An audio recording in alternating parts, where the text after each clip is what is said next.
오늘 우리에게 주시는 하나님의 말씀은 구약 성경 시편 102편 좀 규절이 본문이 좀 수정되었는데요.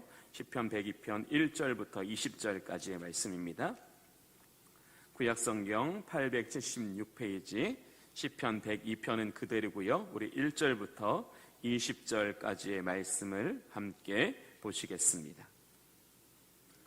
우리 하나님의 말씀을 한 절씩 우리 마음을 다해 함께 교독하시도록 하겠습니다.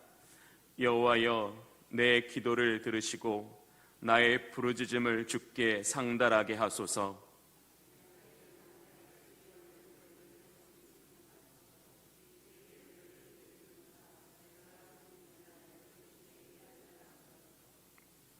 내 날이 연기같이 소멸하며 내 뼈가 숯같이 탔음이니이다.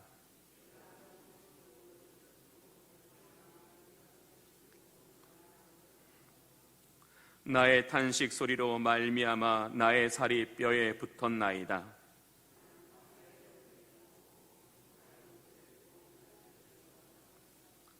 내가 밤을 새우니 지붕 위에 외로운 참새 같으니이다.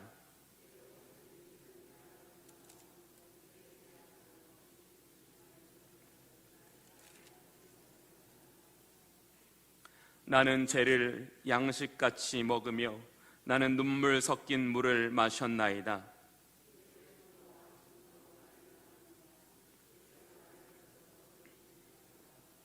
내 날이 기울어지는 그림자 같고 내가 불에 시들어짐 같으니이다.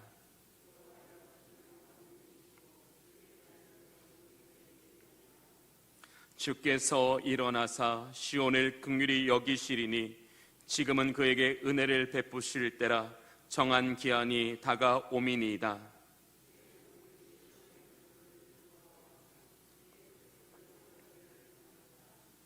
이 애문 나라가 여호와의 이름을 경외하며 이 땅의 모든 왕들이 주의 영광을 경외하리니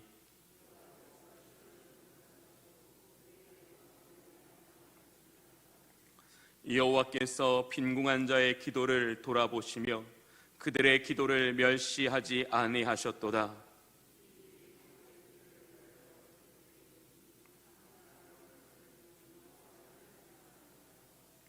여호와께서 그의 높은 성소에서 굽어 보시며 하늘에서 땅을 살펴 보셨으니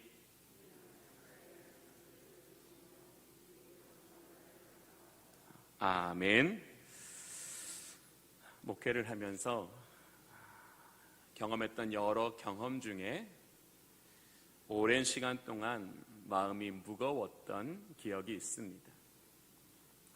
믿음이 좋고 신실하신 여 집사님께서 주중에 봉사를 하시기 위해서 교회에 오셨습니다. 그 집사님께는 한 20개월이 조금 넘는 아주 예쁘고 아주 사랑스러운 딸이 있었습니다.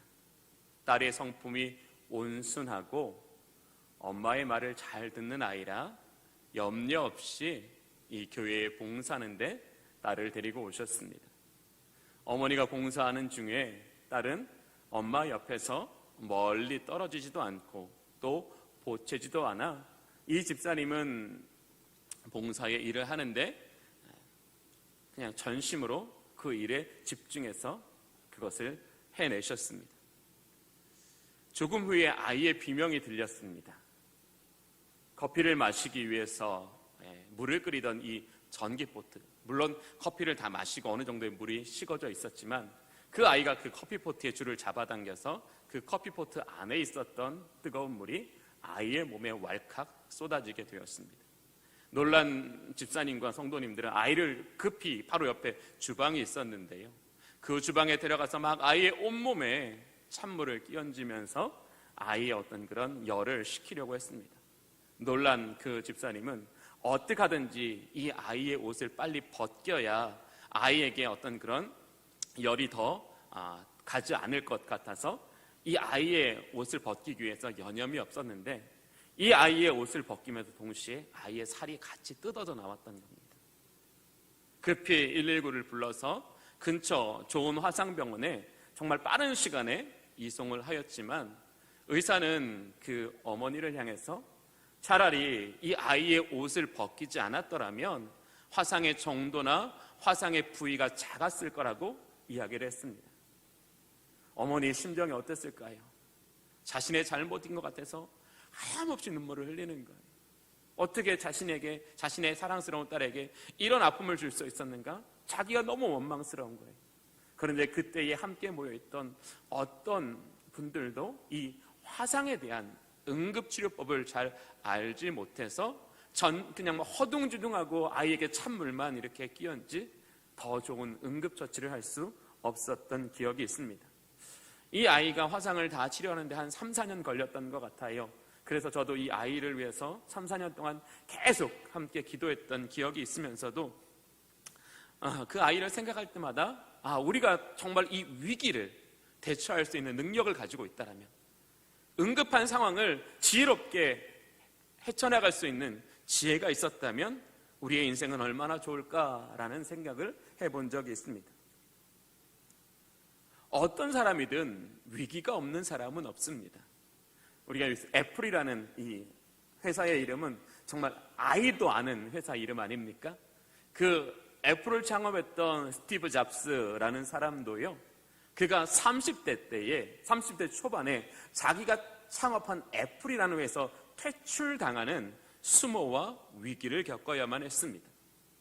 어쩌면 이 스티브 잡스라는 사람이 당한 위기는 평범한 사람이라면 사실 쉽게 극복할 수 없는 그런 위기였지만, 이 스티브 잡스는 열심히 어떤 자신의 실수와 자신의 잘못을 되돌아보면서 더 능력을 키워서 그 위기가 그에게 좋은 인생의 기회가 되었는데요.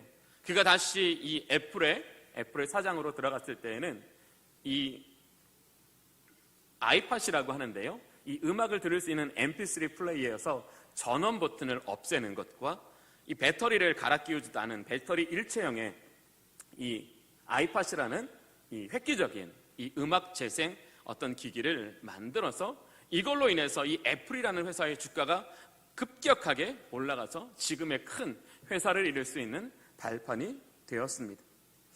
인간에게 위기는 예측할 수 없는 일입니다. 인간이 위기를 통제할 수 없다면 어떻게 해야 할까요? 인간은 위기를 대처하는 능력을 키워야지만 위기로 인해서 더 좋은 삶의 태도, 더 좋은 인생의 기회, 더 많은 인생의 열매를 거둘 수 있다라는 것입니다. 즉, 우리는 우리 앞에 놓인 위기를 통제할 수 없다면 내가 그 위기에 대하여 반응하는 나의 태도나 나의 습관을 개선함으로써 오히려 우리는 위기를 통해서 어떤 우리의 인생은 물론 우리의 신앙에도 좋은 유익을 얻을 수 있다라는 것입니다. 신앙도 마찬가지입니다. 위기가 없는 신앙은 단 한 사람도 없습니다. 물론 사람마다 그 위기의 크기나 횟수는 차이가 있겠지만 누구에게나 신앙생활을 하다 보면 원치 않는 위기가 찾아오기 마련입니다. 그래서 성도들은 이 인생의 위기를 대처하는 위기 대처 능력을 가지고 있어야 한다라는 것입니다. 위기 대처 능력을 통해서 오히려 영적인 위기로 인해 자신을 믿음 위에 더 굳게 세우고 하나님의 다스리심 안으로 더 깊이 나아가는 영적인 경험을 갖게 해야 한다라는 것입니다. 오늘 본문에서 시인은 성도의 위기 대처 능력이 무엇인지 오늘 저와 여러분에게 보여주고 있습니다. 그럼 오늘 본문을 통해서 시인이 당하고 있는 위기에 대해서 함께 알아보겠습니다. 먼저 시편 102편의 표제를 보면 고난당한 자가라고 표제를 시작합니다. 이 고난당한 자가라는 히브리어의 단어는 이 레아니라는 단어인데요. 이 레아니라는 단어는 이렇게 한번 비유할 수 있을 것 같습니다. 우리가 감람나무 열매에서 그 감람유 기름을 짤 때 그 감람나무 열매 위에 큰 돌을 얹어놓고요, 큰 힘으로 그 감람나무 열매를 짓 이깁니다. 그러면 이 감람나무 열매가 짓 이겨지면서 그 기름이 옆으로 이렇게 흘러나옵니다. 이 레아니는 바로 이런 겁니다. 인생의 큰 무게가 우리를 짓눌러서 우리의 어떤 그런 영혼의 기운이 완전히 빠져나가게 만드는 것, 그것이 바로 레아니입니다. 지금 이 사람은 작은 고통이 아니라 내 안에 있는 기운이 모두 빠져나가는 듯한 그런 내적으로도 굉장히 심각한 위기 가운데 있는데, 오늘 여기서 좀 볼까요? 3절 보겠습니다.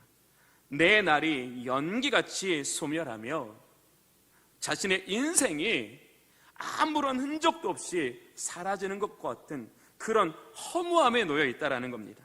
내 뼈가 숯같이 탔음이니이다. 얼마나 인생의 고민이 컸으면 내 뼈가 숯같이 탔다라는 표현을 쓸 수 있을까요? 6절을 보겠습니다.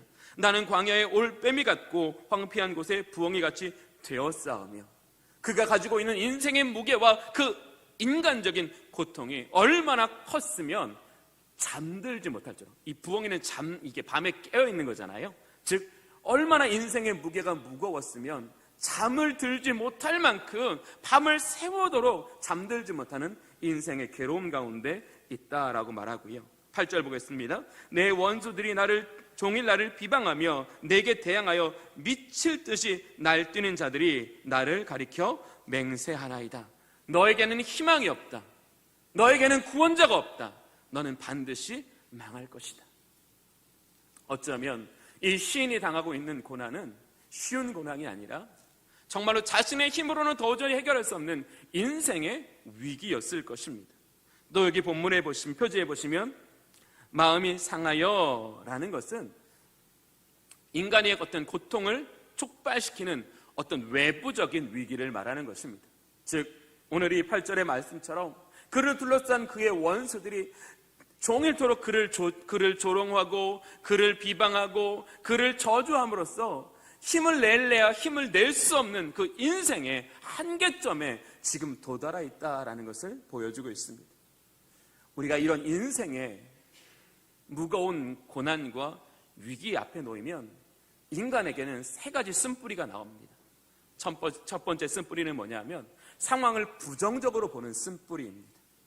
위기 가운데 있을 때 사람들은 대부분 긍정적으로 자신의 인생을 보기보다는 부정적으로 자신의 인생을 보는 그런 안 좋은 태도를 갖게 됩니다. 그리고 두 번째는 무기력해집니다. 왜냐하면 어떤 것을 해볼만 하면 힘을 내는데 내가 도저히 이 상황 가운데 무슨 수를 써도 이 상황이 변할 수 없다게 되면 사람은 무기력해집니다. 영적으로 무기력해져서 아무것도 할 수 없는 다운의 상태가 된다라는 거지. 세 번째는 어떠한 도전도 하지 않는 포기의 상태가 됩니다. 많은 사람들은요, 인생의 진정한 실패는 포기 때문이라고 말합니다. 즉 환경이 어려워서 우리가 실패하는 것이 아니라 도전하지 않고 포기하기 때문에 인생을 실패한다라는 그런 말을 많은 학자들은 하고 있습니다. 즉 우리가 이 시인처럼 이 정도의 정말 내 힘으로는 도저히 감당할 수 없을 만큼 인생의 고난이 겹치고 인생의 무게가 무거울 때 우리는 이런 육적인 연약함에도 빠지지만 영적인 연약함에도 빠질 수 있다라는 것을 오늘 본문을 통해서 우리에게 보여주고 있는 것입니다. 그러면 이런 인생의 위기를 당할 때에 우리는 어떤 위기 대처 능력을 가져야 합니까? 오늘 본문은 첫 번째로 우리가 가져야 될 인생의 위기 대처 능력 첫 번째는 하나님께 구조 신호를 보내라 라고 말씀하고 있습니다. 우리가 인생의 어떤 위기를 맞았다면 우리는 하나님 앞에 기도로 우리의 구조를 요청하는 구조 요청을 해야 한다라는 것입니다. 우리 1절과 2절을 보겠습니다. 여호와여 내 기도를 들으시고 나의 부르짖음을 주께 상달하게 하소서. 나의 괴로운 날에 주의 얼굴을 내게 숨기지 마소서. 주의 귀를 내게 기울이사 내가 부르짖는 날에 속히 내게 응답하소서. 지금 이 시인은 기도로 하나님 앞에 무엇을 하고 있어요? 자신의 어떤 그런 안타까운 상황과 고통스러운 상황을 자기를 건져달라고 구조의 신호를 지금 보내고 있는 것입니다. 자신을 무기력한 상태로 아무것도 할 수 없다는 포기 상태로 방치해 놓는 것이 아니라 하나님께 구조 요청을 보냄으로써 하나님께서 우리의 신호를 들으시고 우리의 사인을 들으시고 응답하시도록 할 때 우리는 우리의 위기에서 벗어날 수 있다라는 것을 말씀해 주시는 것입니다. 언젠가 제가 신문기사에서 이런 기사를 읽은 적이 있어요. 한 젊은 여성이 이 한 경찰 지구대에 전화를 걸었어요. 전화를 걸어가지고 이 여인은 이렇게 이야기했습니다. 거기 저기 금촌반점이지요? 여기 무슨 모텔 103호인데요. 짜장면 2그릇이랑 탕수육 1그릇만 가져다 주세요. 어떻게 보면 이 경찰서에는 장난 전화들은 사실은 매우 익숙하게 받는 곳일 것입니다. 들려오는 목소리를 듣고서 그저 스쳐 지나갈 수도 있었을 법했을 텐데 그 전화를 받은 이 경찰관은 순간에 딱 몸에 전기가 오르면서 이것이 장난 전화가 아니라 구조 요청이라는 것을 직감할 수 있었습니다. 그래서 이 경찰관은 기지를 발휘해서 그 전화에 대고 이렇게 거기 무슨 모텔 몇 호라고요? 네, 짜장면 2그릇과 탕수육 1그릇 한 20분 정도 걸립니다. 네, 되도록 빨리 가져다 드릴게요 라고 마치 정말 이 여자가 중국집에 전화를 건 것처럼 그렇게 이 여자의 구조 요청에 응대했습니다. 이 지구대는 그 경찰관들을 이 중국집 배단으로 위장하여 그 모텔로 가서 안전하게 그 여인을 구해낼 수 있었다라고 합니다. 이 여인이 거기에 감금되었던 것은 이 헤어지자라고 말하는 이 남자친구가 앙심을 품고 그 여인을 이 모텔에 가두어주고 가진폭력을 가하는 그런 때였습니다. 자신의 힘으로는 이 남성의 완력을 이길 수 없다라고 자신의 상황을 포기했다라면, 아무것도 하지 않았다라면 이 여인은 더 오랜 시간 동안 인생의 고통을 겪어야 했을 것입니다. 그러나 자신을 구해줄 수 있는 사람들에게 구조 요청을 함으로써 이 여인은 자신의 위기를 지혜롭게 극복해내는 것을 볼 수 있습니다. 우리도 마찬가지입니다. 우리가 어떤 위기에 빠졌을 때에 우리가 부정적인 시각과 무기력한 마음과 도전하지 않는 그 포기의 생각으로 우리가 아무것도 하고 있지 않다면 우리는 위기에서 벗어나기가 쉽지 않습니다. 그러나 하나님께 기도로 구조 요청을 보낼 때에 우리의 구조 요청을 들으시는 하나님은 구조 요청의 내용을 들으시는 것만이 아니라는 거예요. 아마 그 여인은 그 경찰서로 전하면서 태연했을까요? 아니요. 바들바들 떨고 있었을 거예요. 바로 그 목소리가 바들바들 떨고 있었기 때문에 이 경찰관은 그것을 구조 신호로 이해할 수 있었던 겁니다. 마찬가지입니다. 우리가 위기에 당했을 때에 하나님께 기도할 때는 우리의 기도하는 목소리의 감정을 하나님 헤아리신다는 거죠. 우리가 사용하는 단어를 주님께서 헤아리신다는 거죠. 우리 하나님께서는 우리의 기도하는 내용을 헤아리신다는 거죠. 우리의 구조 요청을 들으시고 우리가 어떤 상태에 있는지, 어떤 문제에 있는지, 어떤 고난에 있는지 아심으로써 이 경찰관이 이 여자를 구원하기 위해서 중국집 배단원으로 위장을 했던 것처럼 하나님 우리에게 더 좋은 은혜, 더 좋은 응답, 더 좋은 방법으로 저와 여러분의 인생을 위기 가운데서 건져 주신다는 것을 말합니다. 하나님 우리의 기도의 내용이나 분량을 들으시는 것이 아니라는 거예요. 우리 부르짖음의 그 감정의 상태를, 그 내적 상태까지도 하나님 우리의 기도를 통해서 들으신다라는 거예요. 받으신다라는 거예요. 우리가 그렇게 우리의 영혼의 문제를, 우리의 인생의 고통을 하나님께 보여드릴 때 하나님은 저와 여러분을 위해서 능력으로 일하시는 하나님이십니다. 그러므로 우리가 인생의 어떤 고난과 위기를 만났을 때 우리는 하나님께 구조 요청을 보내야 합니다. 머리로 백날 고민하고 생각하는 것보다 기도의 자리로 나와 하나님께 기도함으로 하나님께 주시는 영적인 감동을 얻게 될 때 우리는 위기를 극복할 수 있다는 겁니다. 아무리 자기가 스스로 노력해 보려고 백날을 머리 쓰고 그 더 많은 날을 위해서 인생의 고민을 갖는다 할지라도요, 그 많은 사람의 수고보다 하나님을 향하여 기도하는 자에게 주시는 하나님의 영적인 감동이, 하나님 주시는 영적인 지혜가, 하나님께서 영적인 소망이 그의 인생에 더 핵심적인 변화의 물꼬가 될 수 있다는 것을 강조하고 있는 것입니다. 또 우리는 어떻게 해야 우리의 인생의 위기를 극복할 수 있어요? 상한 마음에 회복되어져야 돼요. 하나님은 우리의 기도에 즉각적으로 응답하시지만 그 즉각이라는 것은 우리의 시간이 아닌 하나님의 시간입니다. 하나님은 우리에게 정말 찰나의 어떤 그런 능력으로 우리에게 도움을 주시지만 하나님 먼저 우리의 마음을 위로하시고 회복하시기도 한다라는 거죠. 우리의 마음 속에 정말 점점 우리의 마음을 회복하심으로써 우리가 더 하나님께 기도로 하나님께 우리의 인생을 맡겨드리고 하나님께 우리의 더 문제를 온전히 올려드릴 수 있도록 우리에게 기도할 힘을 얻게 하시기 위해서 우리의 영혼을 고치시고 회복하시는 일도 하신다라는 거예요. 왜? 우리에게 가장 좋은 응답을 주시기 위해서. 우리가 이 위기를 통해서 정말 하나님을 발견하고 하나님의 은혜 안으로 더 깊이 나가게 하시기 위해서 우리의 구조 요청을 들으시는 하나님은 즉각적인 방법이 아니라 완전하신 방법으로 응답하여 주신다는 그것이 우리 하나님이시고 우리가 그분께 구조의 요청을 보내야 될 절대적인 이유라는 것입니다. 그러므로 우리 모든 주님의 성도들은 인생의 위기를 만날 때에 기도로 하나님께 구조를 요청함으로써 하나님께 주시는 영혼의 위로와 감동 그리고 하나님께 주시는 지혜와 능력으로 말미암아 위기를 벗어날 수 있는 우리 주님의 성도님들이 되실 수 있기를 바랍니다. 두 번째, 성도들이 가져야 될 위기 대처 능력은 하나님께로 우리의 얼굴을 들어야 합니다. 우리 2절의 말씀을 보겠습니다. 나의 괴로운 날에 주의 얼굴을 내게 숨기지 마소서. 무슨 말일까요? 하나님은 그 택하신 백성을 향하여 얼굴을 그 방향을 향하고 계신다는 거예요. 그런데 인생의 고난은 하나님께서 그 얼굴의 방향을 돌리시면 벗어날 길이 없다라는 것이죠. 하나님께서 우리에게 얼굴의 방향을 우리에게로 향하고 있다면 우리도 그 하나님께로 우리의 얼굴의 방향을 고정시켜야 된다라는 것을 이야기하고 있는 것입니다.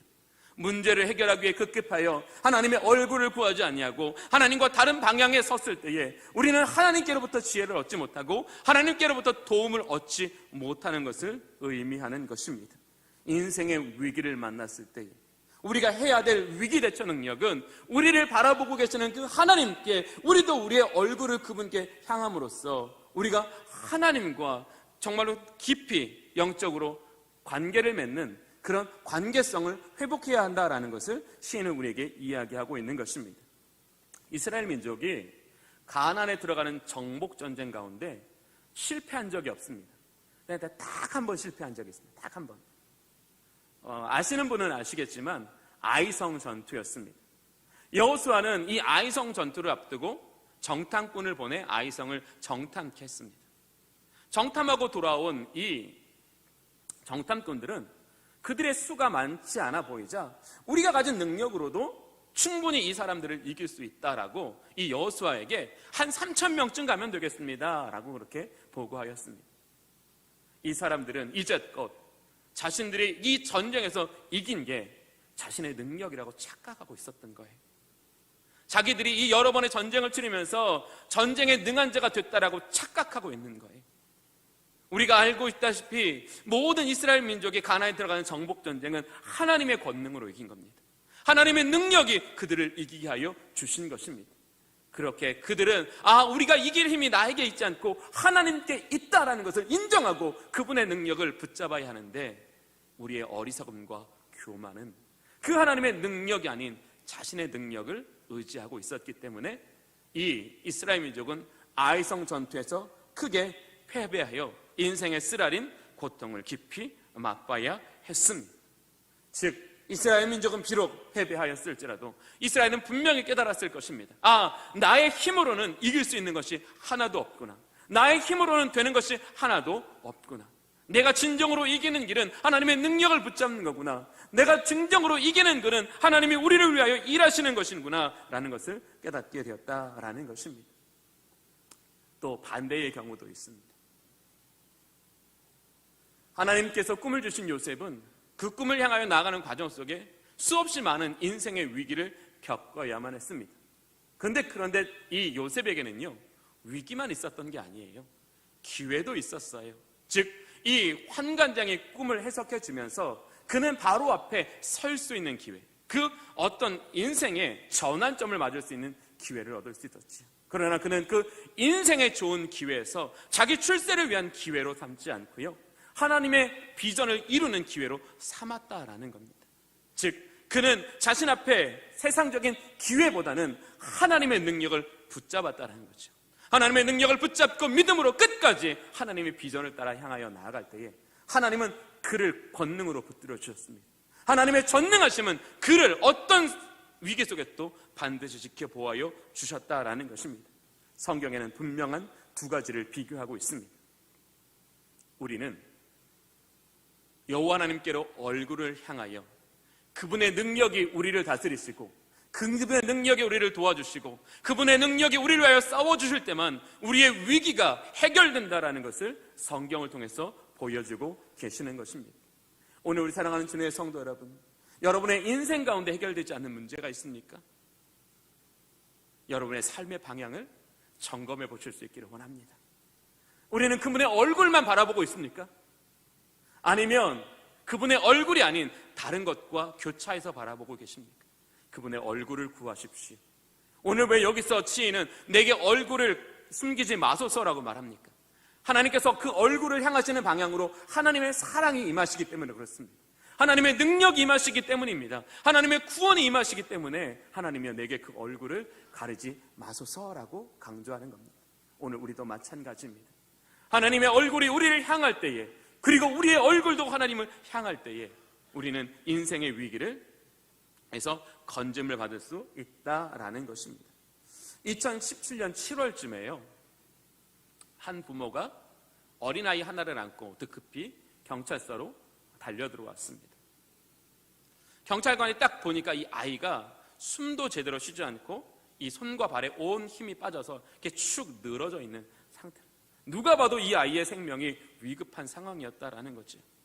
그래서 이 두 경찰관은 빠르게 경광등을 켜고 한 사람은 손을 내밀어 수신호를 하면서 이 진행 방향, 병원까지 가는 이 진행 방향에 있는 모든 교통들을 통제하면서 빠르게 병원으로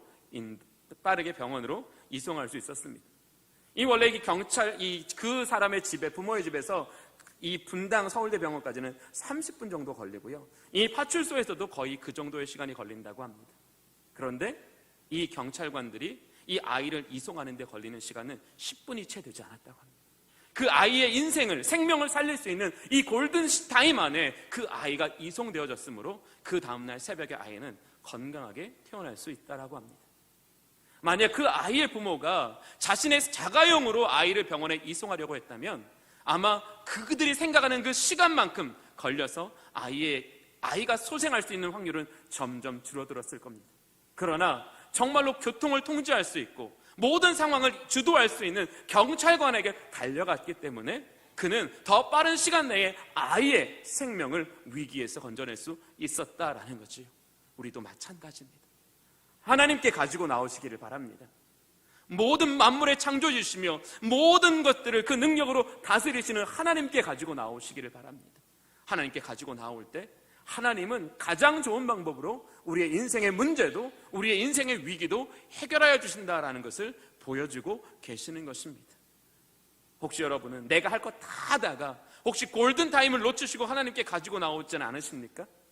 내 힘으로 내 방법대로 다 안 된 다음에 하나님께 가지고 나오지 않으십니까? 우리의 위기에도 골든타임이 있습니다. 우리가 하나님께 골든타임 안에 하나님께로 우리의 인생의 문제를 가지고 나가면 하나님은 그 시간이 우리의 삶에 더 좋은 골든타임, 이걸 통해서 우리의 인생에 하나님을 더 깊이 경험하고 하나님의 은혜 안으로 더 깊이 나아가는 영적인 골든타임으로 바꿔 주신다는 것입니다. 우리는 하나님께 기도할 뿐만 아니라 그분의 능력을 의지하는데도 우리 인생의 골든타임이 필요하다는 겁니다. 내 생각대로 다 해보고 내 뜻대로 다 해보고 내 방법대로 다 해보고 그 나머지를 하나님께 맡겨서는 안 된다는 겁니다. 이 상황에 누가 주도자이시냐, 이 문제의 해결자가 누구이시냐, 이것을 빠르게 판단하고 그분께 가장 좋은 시간 안에 가지고 나아갈 때 그 위기는 우리의 인생의 골든타임, 우리 인생을 전환시켜주는 영적인 기회가 될 수 있다라는 것을 우리는 이 본문을 통해서 반드시 깨달아야 합니다. 오늘 예배하는 우리 모든 주님의 성도님들은 우리 앞에 위기가 닥쳐왔다면 그 위기를 골든타임 안에 하나님께로 가지고 나오실 수 있기를 바랍니다. 하나님의 능력을 의지함으로 말미암아 모든 지각에 뛰어난 하나님의 평강이, 하나님의 지혜가 우리를 위하여 역사하심으로 말미암아 우리의 모든 위기가 하나님의 손 안에서 해결되어지는 영적인 경험을 하시는 우리 주님의 성도님들이 되시기를 바랍니다. 마지막으로 성도들이 가져야 될 위기 대처 능력은 하나님의 약속을 굳게 붙잡아야 한다라고 이야기하고 있습니다. 우리 본문을 좀 한번 볼까요? 제가 10절부터 쭉 한번 읽어볼게요. 주의 분노와 진노로 말미암음이라 주께서 나를 들어 던지셨나이다. 내 날이 기울어지는 그림자 같고 내가 풀에 시들어짐 같으니이다. 여호와여, 주는 영원히 계시고 주에 대한 기억은 대대에 이르리이다. 갑자기 이 문장의 어떤 그런 분위기가 확 바뀌었다는 걸 이렇게 느끼실 수 있죠. 즉 하나님께서 자신의 잘못으로 인해서 자신을 그 진노의 땅에, 그 고통의 땅에 던지셔서 내가 이렇게 힘들고 어려운 인생의 위기 가운데 있습니다, 탄식하고 탄원하는 것 같은 그런 분위기에서 갑자기 12절에는 여호와여, 주는 영원히 계시고 주에 대한 기억은 대대에 이르리이다. 이런 왜 극적인 전환이 이루어졌을까요? 그것은 이 시인의 마음속에 하나님의 약속을 붙잡았기 때문에 그렇습니다. 자, 계속 읽어보겠습니다.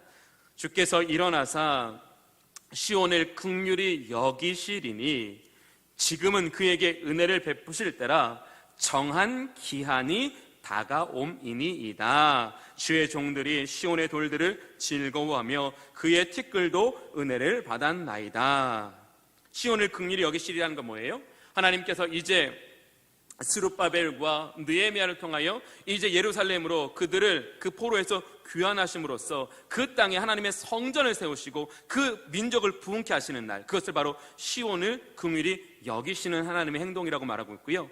그에게 은혜를 베푸실 때라 정한 기한이 다가옵니다. 즉 하나님께서는 약속하신 대로 정한 날에 반드시 그 택한 백성을 그 땅으로 돌려보내실 것이다. 그리고 주의 종들이 시온의 돌들을 즐거워하면, 돌들이라는 건 뭐예요? 성전을 만드는 돌들이죠. 이게 막 땅에 막 흐트러졌던 돌들이 깎이고 다듬어서 성전에 하나 이 쌓여져 갈 때 그것을 보고 기뻐한다라는 것이고요. 그의 티끌도 은혜를 받았나이다. 즉 막 그 성전을 건축하면서 막 사람들이 일으키는 그 먼지도 얼마나 은혜롭냐라는 것을 강조하고 있는, 왜 이렇게 극적인 전환이 이루어졌을까요? 이 시인이 하나님의 약속을 붙잡았기 때문에 그래요. 나는 무능하고 나에게는 희망이 없지만 하나님의 약속은 성실하되, 하나님의 약속은 완전하시다. 하나님의 약속을 붙잡는 자에게 하나님은 그 약속을 지키시기 위하여 하나님은 반드시 지켜보아여 주신다라는 것을 이 시인은 붙잡았기 때문에 그렇습니다. 나는 하나님 앞에 아직 무익하고 죄가 많지만, 죄 많은 나일지라도, 무익한 나일지라도 그 약속을 붙잡으면 하나님은 그 약속 때문이라도 자신을 긍휼히 여기시고 자신에게 자비를 베풀어 주실 것이기 때문에 이 시인은 그렇게 행동하고 있는 것입니다. 신명기 8장 18절에 이렇게 기록되어 있습니다. 내 하나님 여호와를 기억하라. 이건 기억하라는 건 뭐냐면요, 내 조상들에게 행하신, 내 조상들에게 맺으신 그 언약을 지키시기 위해서, 그 언약을 위해 너희 조상들에게 하나님께서 얼마나 성실하셨냐, 얼마나 권능을 베푸셨냐, 이걸 기억하라라는 거고요. 그가 내게 재물을 얻을 능력을 주셨음이라. 약속대로 그 택하신 백성에게 복을 주셨다라는 거고요. 이같이 하심은 내 조상들에게 맹세하신 언약을 오늘과 같이 이루려 하심이니라. 그 택하신 백성들에게 하나님 그 언약을 지키시기 위하여 반드시 그 하나님께서 정하신 날에 그 뜻을 이루어 주신다라는 것입니다. 또 시편 106편 45절과 46절을 제가 한번 읽어보겠습니다.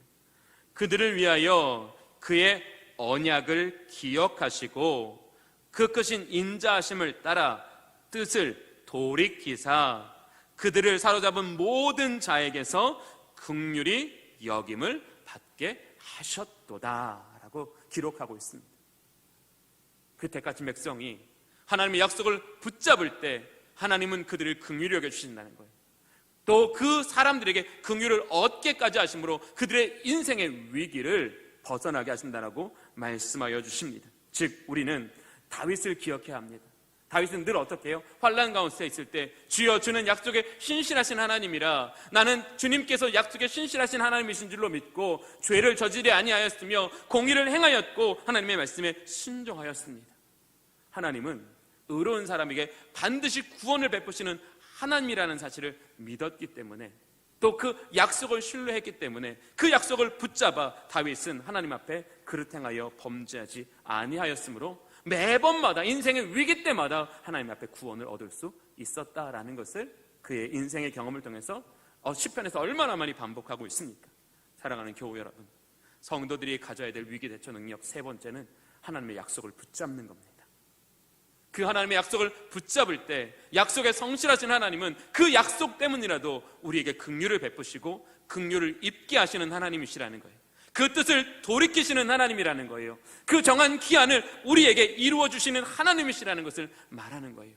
즉 하나님께 그 정한 기한이 찰 때 이스라엘 민족의 위기는 어때? 바뀌어지는 거잖아요.